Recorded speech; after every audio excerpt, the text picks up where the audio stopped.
Hello everyone, welcome back to our channel. कैसे हैं आप लोग? आई होप आप सभी अच्छे होंगे और पढ़ाई आपकी अच्छी चल रही होगी। आज हमने जो प्रश्न लिए हैं ये कुछ प्रश्न हैं, इनमें इंडियन स्टेट से, राज्यों से हमने प्रश्न लिए हैं, साथ ही साथ उत्तराखंड के कुछ प्रश्न हैं। तो आप लोग देख के ज़रूर बताइएगा फाइनल में आपके आंसर कितने आ रहे हैं, ठीक है, और कितने मार्क्स आपके बन पा रहे हैं। उससे आपको पता चलते रहेगा कि आपकी प्रैक्टिस कितनी चल रही है और कितना आपको और अच्छे करना है, ठीक है। सबसे पहला प्रश्न है, निम्न में से किस राज्य ने वर्ष 2023 में जाति आधारित जनगणना आयोजित एवं प्रकाशित करवाई? ए छत्तीसगढ़, बी तमिलनाडु, सी असम या फिर डी बिहार। ठीक है, तो इसका जो आंसर है, इसका आंसर हो जाएगा बिहार। बिहार ने 2023 में जाति आधारित जनगणना आयोजित करवाई थी, ठीक है, और साथ ही साथ इसको प्रकाशित भी करवाया था। बढ़ते हैं अगले प्रश्न पे। एशियन गेम्स जो थे, जो कि 2023 में आयोजित हुए थे, हमारे सिलेबस में आप लोग देखिएगा गेम्स रिलेटेड टर्मिनोलॉजी और गेम्स भी कहीं ना कहीं है। कहाँ आयोजित हुए थे 2023 वाले? इचियोन में, गुआंगझाऊ में, जकार्ता में या हांगझाऊ में? ठीक है, तो इसका जो राइट आंसर है 2023 के एशियन गेम्स हांगझाऊ में हुए थे आयोजित। ठीक है, बढ़ते हैं अगले प्रश्न पे। अगला प्रश्न पुरस्कार से है। पुरस्कार करके एक टॉपिक आपके इसमें डाला था, साहित्यिक पुरस्कार, प्रोमिनेंट पुरस्कार जो होते हैं, ये सिलेबस में डाला है एक। ठीक है, वर्ष 2023 के लिए Dada Saheb Phalke lifetime achievement सम्मान किसे प्रदान किया गया है? ठीक है, तो option number A Rajinikanth, B Rekha, C Waheeda Rehman या डी हेमा मालिनी। देखिए, Dada Saheb Phalke lifetime achievement सम्मान जो होता है, ये आप लोग समझ सकते हैं सिनेमा के क्षेत्र में कहीं ना कहीं दिया जाता है। तो ये इनमें से किसको दिया गया है? ठीक है, वहीदा रहमान जी को क्या करा गया है? दिया गया है 2023 का दादा Saheb Phalke lifetime achievement सम्मान। ठीक है, रिसेंट में ये काफ़ी मूवीज़ आई थी, इन्होंने उसमें अच्छा अभिनय किया उसके थ्रू भी, और फिर ये लाइफ टाइम अचीवमेंट अवार्ड होता है, उसके पहले के पुराने काम भी इनमें देखे जाते हैं। ठीक है, बढ़ते हैं आगे अगले प्रश्न पे।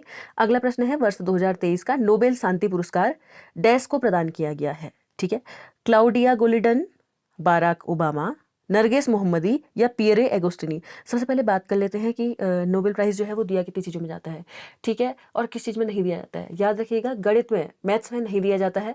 बाकी इसको छोड़ के कमेंट सेक्शन में कमेंट कर दीजिएगा कि कौन कौन सी चीज़ें हैं जिसमें दिया जाता है। ठीक है, जैसे साहित्य में दिया जाता है, मुझे बताइएगा साहित्य में किसको दिया गया है, इस बार दिया गया है नहीं दिया गया है? भौतिक विज्ञान में दिया जाता है, रसायन विज्ञान में दिया जाता है ना, शांति के क्षेत्र में दिया जाता है, ठीक है, चिकित्सा के क्षेत्र में दिया जाता है और अर्थशास्त्र के क्षेत्र में दिया जाता है। ठीक है, और कहाँ दिया जाता है? स्टॉकहोम स्वीडन में। तो वर्ष 2023 का जो है ये किसे मिला है? नोबेल शांति पुरस्कार जो है, शांति पुरस्कार मिला है। ठीक है, किसे मिला गया है इस बार? ये मिला है नरगिस मोहम्मदी को। ठीक है, बढ़ते हैं अगले प्रश्न पे। अगला प्रश्न हमारे पास है, नहावा सेवा बंदरगाह निम्न में से किस शहर में स्थित है? देखिए, ध्यान दीजिएगा, इंडियन स्टेट्स डाले गए हैं, तो इंडियन स्टेट्स के साथ साथ अब स्टेट और यूटीज़ भी हमें कहीं ना कहीं पढ़ने पड़ेंगे, इंपॉर्टेंट हो जाते हैं। चेन्नई, नई दिल्ली, मुंबई या फिर कोचीन। ठीक है, नहावा जो सेवा बंदरगाह है वो कौन सा शहर में इनमें से स्थित है? ठीक है, तो याद रखिएगा, मुंबई में क्या है? नहावा सेवा बंदरगाह स्थित है। ठीक है, आई होप आप लोगों को चीज़ें समझ में आ रही हो। बढ़ते हैं अगले प्रश्न पे। अगला प्रश्न हमारे पास है, वर्ष 2023 में अंतर्राष्ट्रीय शतरंज विश्व कप किसने जीता? ये भी स्पोर्ट्स रिलेटेड टर्मिनोलॉजी से रिलेटेड क्वेश्चन है। R Praggnanandhaa, Magnus Carlsen, Viswanathan Anand या हिकारू नाकामुरा। ठीक है, 2023 में अंतर्राष्ट्रीय शतरंज विश्व कप किसने जीता? तो याद रखिएगा, ये जीता गया है मैग्नस कार्लसन के द्वारा। ठीक है, और मुझे बताइएगा कमेंट में विश्वनाथन आनंद जो है क्या गेम खेलते हैं। ठीक है, अगला प्रश्न, भारत ने वर्ष 2023 एशियाई खेलों के दौरान कितने स्वर्ण पदक जीते हैं? 26, 27, 28 या फिर 29? ठीक है, तो देखिए, अब आप लोगों को पता ही होगा, एशियाई खेल हमारे होते रहते हैं, ठीक है, जिसमें स्वर्ण पदक जीते हैं भारत ने कितने? 28। ठीक है, आगे बढ़ते हैं। अब कुछ प्रश्न है उत्तराखंड से। सबसे पहला प्रश्न है, रानी गुलेरिया ने निम्नांकित में से किस परमार शासक को राज्यभार सौंपा था? ललित शाह, नरेंद्र शाह, प्रताप शाह, कीर्ति शाह। ठीक है, तो इसका जो आंसर है, बहुत महत्वपूर्ण प्रश्न है, काफ़ी पेपरों में अभी इस बीच में आ चुका है, कीर्ति शाह ने करा था। और याद रखेंगे, बलभद्र शाह पहले ऐसे राजा थे जिन्हें शाह की उपाधि दी गई थी। ठीक है, शाह जो है और ये परमार वंश जो हो गया, सभी क्या है? गढ़वाल के शासक है, जबकि चंद क्या है? कुमाऊं के शासक हो गए। ठीक है, बढ़ते हैं आगे। जिसमें कि बहुत सारी जगह सोमचंद को पहला राजा भी बताया गया है, पढ़ा होगा आपने। कुछ कुछ महत्वपूर्ण प्रश्न है जो हमें पेपर की दृष्टि से याद रखने हैं। बालो कल्याण चंद्र हमें याद रखने हैं, ठीक है। ज्ञानचंद्र याद रखने हैं। अगला प्रश्न है, काठगोदाम के निकट स्थित रानी बाग किस रानी के नाम पर स्थापित हुआ है? कर्णावती, जिया रानी, खनेती या गुलेरिया, ठीक है। तो अगला प्रश्न हमारे पास आप लोगों को दिख ही रहा है। तो बताइए, काठगोदाम के स्थित रानी बाग जो है किस रानी के नाम पे क्या हुआ है? स्थापित हुआ है। कर्णावती, जिया रानी, खनेती या फिर गुलेरिया। तो आई होप ये सभी आप लोग को पता ही होगा। जिया रानी के नाम पे क्या है, ये काठगोदाम के स्थित रानी बाग स्थापित हुआ है, ठीक है। साथ ही साथ बात कर लेते हैं जिया रानी के बारे में अन्य बात। इनको जैसे आप लोगों ने देखा होगा, रानी कर्णावती जो है इन्हें नक्कटी रानी के नाम से जाना जाता है, ठीक है। शिव प्रसाद डबराल जी के द्वारा इन्हें क्या कहा गया? नक्कटी रानी का नाम दिया गया था, ठीक है। और इसी तरीके से गढ़वाल की जो लक्ष्मीबाई है वो तिलू रौतेली को, और कुमाऊं की लक्ष्मीबाई जिया रानी जी हैं। ये भी याद रखिएगा, एक इंपॉर्टेंट क्वेश्चन है, ठीक है। बढ़ते हैं आगे अगले प्रश्न पे। तो इस क्वेश्चन का आंसर था जिया रानी, ठीक है। अगला प्रश्न हमारे पास है, आजाद पंचायत का संबंध उत्तराखंड के निम्नलिखित में से किस जन आंदोलन से है? ऑप्शन नंबर ए रवाई आंदोलन, बी कुली बेगार आंदोलन, सी डोलापाल की आंदोलन, डी इनमें से कोई नहीं। तो आचार पंचायत का जो संबंध है वो रवाई आंदोलन से है, ठीक है, याद रखिएगा, रवाई आंदोलन से। साथ ही साथ डोलापाल के आंदोलन बहुत महत्वपूर्ण आंदोलन है। तो देखिएगा, डोलापाल के आंदोलन आप लोगों को पता ही है, जयानंद भारती क्या थे इसके, उन्होंने चलाया था ये, है ना। बढ़ते हैं आगे अगले प्रश्न पे। टिहरी राज्य के किस राजा ने राज्य के मुख्य न्यायालय का नाम बदलकर हुजूर दफ्तर कर दिया था? ठीक है, प्रताप शाह, कीर्ति शाह, नरेंद्र शाह या सुदर्शन शाह। तो इसका जो आंसर है वो है सी, नरेंद्र शाह। नरेंद्र शाह ने क्या किया था, उनका जो मुख्य न्यायालय था राज्य का, उसको बदल के उसका नाम रख दिया था हुजूर दफ्तर, ठीक है। बढ़ते हैं अगले प्रश्न पे। अगला प्रश्न हमारे पास है, निम्नलिखित में से कौन कुमाऊं का बिना ताज पोषित राजा कहलाता था? G.W. Trail, George Lushington, Henry Ramsay या एडवर्ड गोवान। ठीक है, थोड़ा सा बात कर लेते हैं। हमारे मतलब ये जो कुमाऊं में आप लोगों ने देखा ही था शुरुआत में, सबसे पहले आए थे गार्डनर, है ना, दूसरे थे ट्रेल, तो ये लगभग छठे नंबर के थे रेमजे, हेनरी रेमजे, ठीक है। तो हेनरी रेमजे को क्या कहा जाता था? कुमाऊं का बिना ताज पोते रास्ता राजा कहा जाता था। इसका रीजन भी था, इसका रीजन ये था, पहले ऐसे राजा थे जिन्हें पहाड़ी बोलना आता था, उन्होंने बहुत सारे अच्छे कार्य भी किए, ठीक है। इनके नाम से अल्मोड़ा में एक स्कूल भी है, रेमजे स्कूल करके, और अन्य भी जगहों पे, बहुत सारी जगहों पे इनके नाम से अलग अलग चीजें हैं कुछ कुछ, ठीक है। तो उन्होंने क्या किए, काफी सारे अच्छे काम किए थे, और उस टाइम पे लोगों का विकास करने में भी बहुत ज्यादा अग्रणी रहे, ठीक है। तो हेनरी रेमजे को क्या कहा जाता था? बिना ताज पोषित राजा कहा था जाता था, ठीक है। बढ़ते हैं अगले प्रश्न पे। अगला प्रश्न हमारे पास है, निम्नलिखित में से किसने वर्ष 1924 में अल्मोड़ा में विवेकानंद पर्वतीय कृषि अनुसंधान संस्थान की नींव रखी? नैन सिंह, बोसी सेन, नीलांबर जोशी, डॉक्टर खजान चंद। तो इस प्रश्न का जो आंसर है, देखिए 1924 में अल्मोड़ा में पहली बात तो यहाँ से हमें एक क्वेश्चन और पता चला, अल्मोड़ा में है विवेकानंद पर्वतीय कृषि अनुसंधान संस्थान, ठीक है, जो कि 1924 में बना था। इसकी नींव किसके द्वारा रखी गई थी? बोसी सेन के द्वारा रखी गई थी। ऑप्शन नंबर बी क्या है? राइट आंसर है, ठीक है। बढ़ते हैं अगले प्रश्न पे। अगला प्रश्न हमारे पास है, कुमाऊं परिषद का तृतीय वार्षिक अधिवेशन निम्नलिखित में से किस स्थल पर आयोजित हुआ था?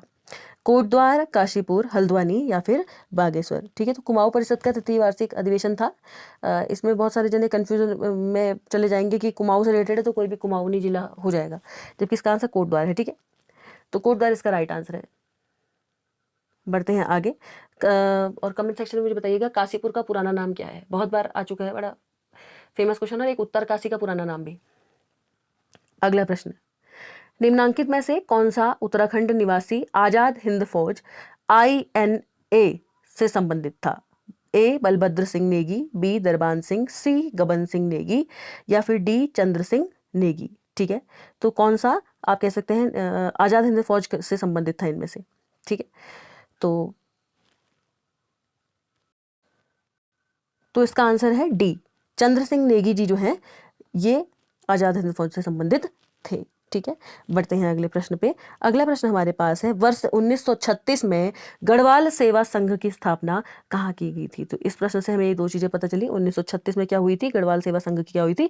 स्थापना हुई थी। साथ ही साथ एक और प्रश्न, ये जो कॉर्बेट नेशनल पार्क है ये भी क्या 1936 में ही बना था? जरूर बताइएगा। और अब इसका नाम क्या बदल दिया गया है या कॉर्बेट ही है, ये भी बताइएगा। ठीक है, तो 1936 में गढ़वाल सेवा संघ की स्थापना की गई थी। इलाहाबाद में, दिल्ली में, देहरादून या फिर लखनऊ। ठीक है, तो याद रखिएगा 1936 के आसपास गढ़वाल सेवा संघ दिल्ली में बनाया गया था। ठीक है, ऑप्शन नंबर बी क्या है हमारा राइट आंसर है। बढ़ते हैं अगले प्रश्न पे। अगला प्रश्न हमारे पास है, निम्नांकित में से किस राज्य ने राष्ट्रीय खेल 2023 का आयोजन किया? ठीक है, ये स्टेट से क्वेश्चन है। महाराष्ट्र, गोवा, गुजरात या फिर उड़ीसा। ठीक है, तो राष्ट्रीय खेल 2023 का आयोजन जो था वो गोवा में हुआ था। ठीक है, गोवा। और साथ ही साथ गोवा की राजधानी क्या है? पणजी। ठीक है, मुंबई महाराष्ट्र, गुजरात की आप लोगों को पता ही हो गांधीनगर है क्या? ज़रूर बताइएगा क्या है। और उड़ीसा की क्या है ये भी बताइएगा। भुवनेश्वर तो नहीं है, गंगटोक है, क्या है? दो दे दी मैंने आपको, इनमें से आंसर बता देना। अगला प्रश्न, निम्नलिखित में से किस देश को 1 जनवरी 2024 से ब्रिक्स का पूर्णकालिक सदस्य बनने के लिए शामिल नहीं किया गया है? ठीक है, तो अर्जेंटीना, मिस्र, ईरान या फिर जापान। ठीक है, तो इसका आंसर है जापान। अगला प्रश्न जो हमारे पूर्णतः ये जो वाला इससे ऊपर जो प्रश्न था, इसको अगर आप नहीं भी देखेंगे चल जाएगा, क्योंकि ये करंट अफेयर से रिलेटेड है, आपके उसमें उतना काम का नहीं है।